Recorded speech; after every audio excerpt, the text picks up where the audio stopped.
friends and families, welcome to Free Baking Class by Elfin. இன்னைக்கு ஒரு பர்ஃபெக்டான coconut butter cake தான் பண்ண போகிறோம். இது வந்து அவ்வளோ ரிச்சாக அவ்வளோ டேஸ்ட்டாக இருக்கும். அதே மாதிரி குறைவான பொருளை வச்சு ஈஸியாக பண்ணிடலாம். கொடுத்துருக்க மெஷர்மெண்ட்டை கரெக்டாக பயன்படுத்தினீங்கன்னா நீங்கள் ஃப்ரீயாகவே பேக்கிங் கற்றுக்கணுமா? பேக்கிங் கற்றுக்க ஆசையாக இருந்து பக்கத்தில் கிளாஸஸ் இல்லையா? ஜஸ்ட் எங்கள் சேனலை சப்ஸ்கிரைப் பண்ணி ஃப்ரீ பேக்கிங் கிளாஸில் ஜாயின் பண்ணிக்கோங்க. இது முற்றிலும் இலவசமாக வழங்கக்கூடிய ஒரு கேக் பயிற்சி வகுப்பு. ஆல்ரெடி வந்து இந்த கிளாஸஸ் வந்து அப்லோட் பண்ணியிருக்கோம். தேவைப்படுறவங்க இந்த 60 கிளாஸஸையும் பார்த்துட்டு இந்த கிளாஸையும் பார்த்துக்கோங்க. உங்களுக்கு ஈஸியாக இருக்கும். எல்லோரும் எப்படி பேக்கிங் கிளாஸ் ஜாயின் பண்ணுறது அப்படின்னு சொல்லிட்டு இந்த கொஸ்டினை தான் நிறைய பேர் கமெண்டில் கேட்டிருக்கீங்க. ஜஸ்ட்டு சேனலை சப்ஸ்கிரைப் பண்ணிவிட்டு ஆளுங்கிற பட்டன் ஆப்ஷன், அதாவது பெல் ஐக்கானை கிளிக் பண்ணிக்கோங்க. அப்போ தான் நம்ம போடுற வீடியோஸ் எல்லாம் உங்களுக்கு நோட்டிஃபிகேஷனை வந்து சீக்கிரமே நீங்கள் பேக்கிங் கற்றுக்கலாம். அது மட்டும் இல்லாமல் இதுக்கு ஃபீஸ் எதுவும் கட்ட தேவையில்லை. ஜஸ்ட்டு சப்ஸ்கிரைப் பண்ணி ஆளுங்கிற பட்டன் மட்டும் கிளிக் பண்ணுங்கள். நீங்கள் ஃப்ரீயாகவே பேக்கிங் கற்றுக்க நாங்கள் உங்களுக்கு ஹெல்ப் பண்ணுறோம்.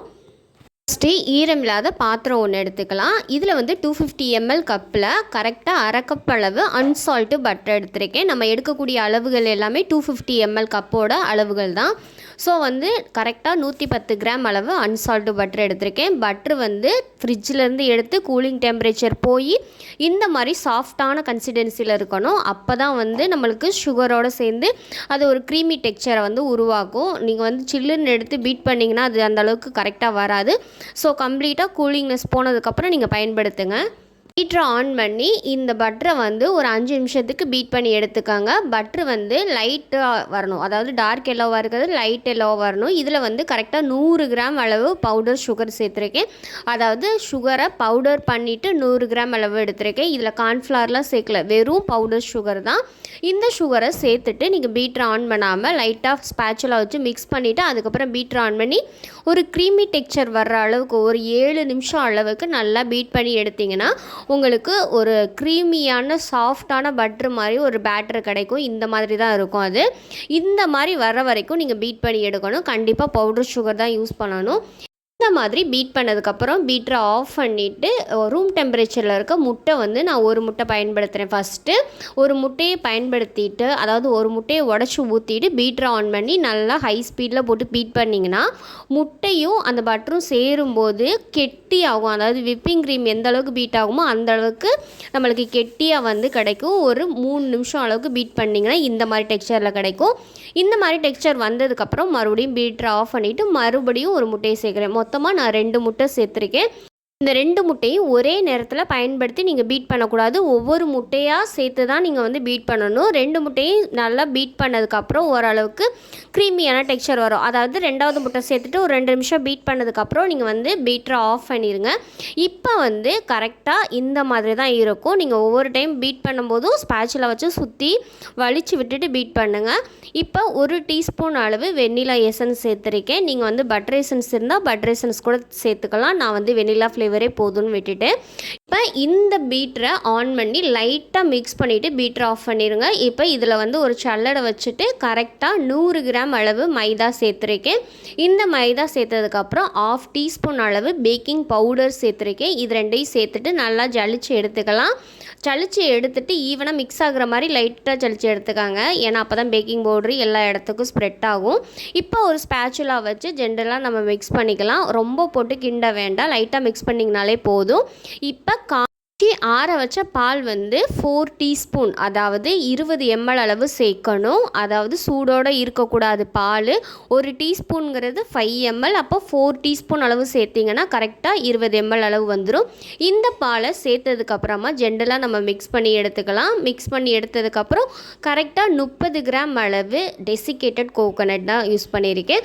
ஃப்ரெஷ்ஷான கோகோனட் யூஸ் பண்ணக்கூடாது. யூஸ் பண்ணிங்கன்னா அதோட ஈரப்பதம் வந்து இதில் பேட்டரியில் மிக்ஸ் ஆகி கேக்கே வந்து கொலாப்ஸ் ஆகும். ஸோ வந்து டெசிகேட்டட் கோகோனட், அதாவது காய்ந்த தேங்காய் துருவல், அதுதான் நம்ம பயன்படுத்தணும்.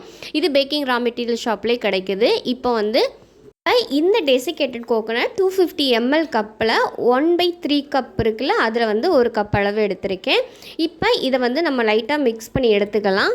15 சென்டிமீட்டர் நீளமும் 9 சென்டிமீட்டர் அகலமும் உள்ள சின்ன பிரெட் டின் எடுத்திருக்கேன். இதில் வந்து லைட்டாக பட்டரோ ஆயிலோ அப்ளை பண்ணிக்கோங்க. நான் வந்து பட்டர் தான் அப்ளை பண்ணியிருக்கேன்.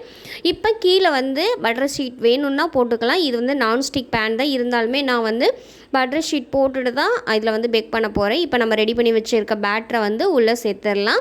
இந்த மாதிரி ஒரு கெட்டியான பக்குவத்தில் தான் இருக்கும். அப்போ தான் நம்ம கேக் வந்து நல்லா ஒரு சாஃப்டான ஒரு ரிச்சான டேஸ்ட்டை கொடுக்கும். இப்போ வந்து ஸ்பேச்சுலா வச்சு எல்லா இடத்துலையும் ஈவனாக சமன்படுத்திக்கோங்க. லைட்டாக டேப் பண்ணிவிட்டு அது மேலே டெசிகேட்டட் கோகோனட், அதாவது காய்ந்த தேங்காய் துருவலை வந்து லைட்டாக ஸ்ப்ரெட் பண்ணிக்கிறேன். ஏன்னா அது மேலே வந்து அந்த ஓவனோட ஹீட் படும்போது அந்த கோகோனட் வந்து ரோஸ்ட் ஆகி சாப்பிட்றதுக்கு செம்ம டேஸ்ட்டாக இருக்கும். தேவைன்னா போட்டுக்கோங்க, தேவையில்லைன்னா போட தேவையில்லை.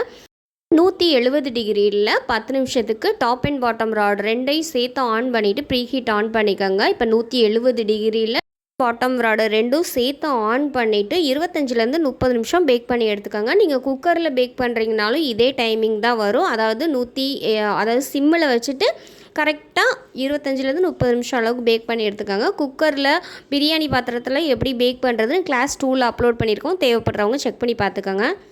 கரெக்டாக எனக்கு 30 நிமிஷம் ஆணுச்சு இந்த கேக் பேக் ஆகுறதுக்கு. டூத் பிக் வித்து இன்செட் பண்ணி பார்த்தீங்கன்னா ஸ்டிக்கி மாதிரி ஒட்டி வந்துச்சு அப்படின்னா கேக் வந்து வேகலைன்னு அர்த்தம். இன்னும் ஒரு 3 to 5 மினிட்ஸ் வரைக்கும் வேக வச்சு எடுத்துக்கோங்க. இப்போ நம்ம கேக்கை வந்து நல்லா ஆறுனதுக்கப்புறம் டிமோல்ட் பண்ணிங்கன்னா இந்த மாதிரி தான் வரும். பாருங்கள் எந்த அளவுக்கு பட்டர் ஷீட்லேயும் ஒட்டாமல் அந்த பேன்லேயும் ஒட்டாமல் பர்ஃபெக்டாக வந்திருக்கு. நல்லா ஆறுனதுக்கப்புறம் தான் நீங்கள் பீஸ் போடணும், இல்லைன்னா ரொம்ப உதிர்ந்துடும். ஆல்ரெடி இது வந்து சாஃப்டாக தான் இருக்கும் பட்டர் சேர்த்துருக்கனால. ஸோ நல்லா கம்ப்ளீட்டாக கூல் டவுன் ஆனதுக்கப்புறம் நீங்கள் கட் பண்ணிங்கன்னா பர்ஃபெக்டாக வரும்.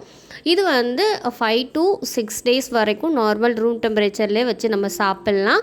அது வந்து எப்படி ஈரமான கைப்படக்கூடாது, ரொம்பவும் ஏர் டைட்டாக போட்டு க்ளோஸ் பண்ணி வைக்கக்கூடாது, அந்த மாதிரி சில பல கண்டிஷன்ஸ்லாம் இருக்குது. அப்படி ஸ்டோரேஜ் பண்ணால் நீங்கள் வந்து 5 to 6 டேஸ் வரைக்கும் வச்சு சாப்பிட்லாம். அப்படி இல்லை அப்படின்ட்டா ஃப்ரெஷ்ஷாக செஞ்சு சாப்பிட்றதா இருந்தால் 1 டே நல்லாயிருக்கும். ஃபஸ்ட்டு அதோட ஈரப்பதம் வந்து நம்ம எவ்வளோ நாள் வச்சுருக்கோங்கிறத பொறுத்து இருக்குது. 1 டேலே சாப்பிட்டிங்கன்னா அந்த ஈரப்பதம் அவ்வளோக்கா காஞ்சி ட்ரை ஆகாது. நீங்கள் அதிக நாட்கள் வச்சுருக்கீங்கன்னா கேக் வந்து அந்த பட்டரோட ஈரம் அது வந்து குறைஞ்சு கேக் வந்து ட்ரை ஆக நிறைய வாய்ப்பு இருக்குது. ஸோ வந்து முடிஞ்ச அளவுக்கு ஃப்ரெஷ்ஷாக செஞ்சு சாப்பிடவே பாருங்கள். மட்டும் இல்லாமல் இந்த கேக் வந்து அவ்வளோ ஜூஸி, அவ்வளோ சாஃப்டாக, அவ்வளோ ரிச்சான டிஷ்ஷில் இருக்கும். வாயில் வச்சோன்னா கரையிற அளவுக்கு பர்ஃபெக்டாக இருக்கும். ஸோ வந்து கண்டிப்பாக கொடுத்துருக்க மெஷர்மெண்ட்டை கரெக்டாக பயன்படுத்துனீங்கன்னா இந்த மாதிரி ஒரு பர்ஃபெக்டான கோகோனட் பட்டர் கேக்கு நீங்களும் செய்யலாம். இந்த கேக்கை யாராவது நீங்கள் ட்ரை பண்ணிங்கன்னா பாக்ஸில் வந்து பின் பண்ணுங்கள். ட்ரை பண்ணியிருக்கோம், ரிசல்ட் எப்படி வந்துச்சு அப்படின்னு சொல்லிட்டு நான் பார்த்து ரொம்பவே ஹாப்பியாவேன். அது மட்டும் இல்லாமல் நீங்கள் ஃப்ரீயாகவே கற்றுக்கிறதுக்கு பீஸ் தேவைப்படுமா, எப்படி ஜாயின் பண்ணுறது நிறைய பேர் கேட்குறீங்க.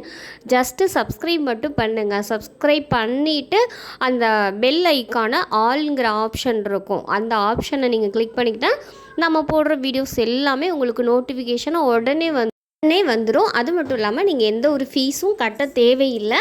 ஸோ வந்து ஃப்ரீ பேக்கிங் கிளாஸில் ஜாயின் பண்ணிக்கோங்க. இந்த வீடியோ உங்களுக்கு பிடிச்சிருந்துச்சுன்னா லைக் பண்ணி ஷேர் பண்ணி கமெண்ட் பண்ணுங்கள் அண்ட் சப்ஸ்கிரைப் பண்ணுங்கள். பக்கத்தில் இருக்க பெல் ஐக்கானை கிளிக் பண்ணி ஃப்ரீ பேக்கிங் கிளாஸில் ஜாயின் பண்ணிக்கோங்க. உங்களுக்கு உதவலாட்டி ஒருத்தவங்களுக்கு ஷேர் பண்ணிங்கன்னா அவங்களுக்கு உதவியாக இருக்கும். Thank you for all.